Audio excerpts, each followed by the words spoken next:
Here's something we rarely stop to think about. The system we're living inside wasn't created by nature. It was created by a story. And that story was powerful enough to become a constitution, a government, and an entire way of life.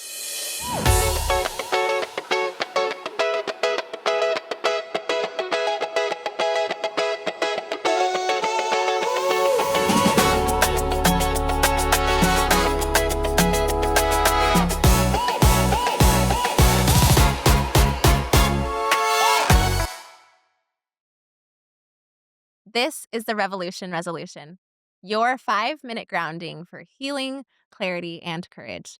I'm Malaika Tubbs, and together we're learning the story behind the story so you can make choices rooted in freedom instead of fear. In our last episode, we talked about who wrote the script, the founding fathers who shaped the early rules of this country based on their fears, their insecurities, and their desire to protect the power they had just gained. Today, I want to show you how their worldview didn't stay confined to their personal beliefs or private conversations.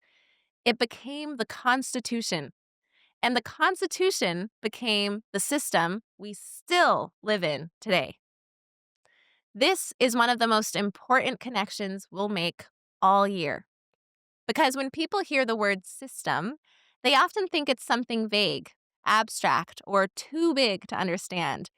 But it's not vague at all. It has a very specific origin. So let's break it down. It started as a worldview. The founders believed the following: white men were the natural leaders. White women were dependents, meant to be guided and controlled. Indigenous people and Black people who were enslaved were outside the boundaries of full humanity.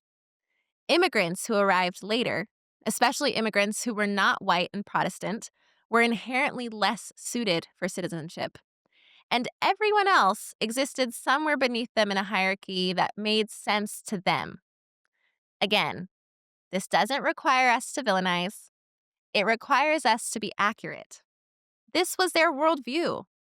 That worldview became a story about how society should work, a story about who deserves power and who doesn't, a story about intelligence, authority, virtue, and citizenship, a story that placed some people at the center and pushed others to the margins. This story wasn't based on truth. It wasn't based on biology. It wasn't based on any universal law. It was based on fear and self-preservation. But here's the thing about stories. When people with power write them, they become rules. That story became the Constitution. When they sat down to write this country's foundational document, they enshrined their worldview in law. They restricted political participation to who they saw as elite white men with property. They excluded women entirely. They defined enslaved people as 3/5 of a person. They assumed Indigenous people existed outside the nation altogether. They restricted naturalization and citizenship to free white persons, which cut off immigrants from full belonging unless they fit that narrow category. All of this was intentional, not accidental, not coincidental, not the product of some universal truth. It was the legal expression of a worldview. The Constitution then became institutions.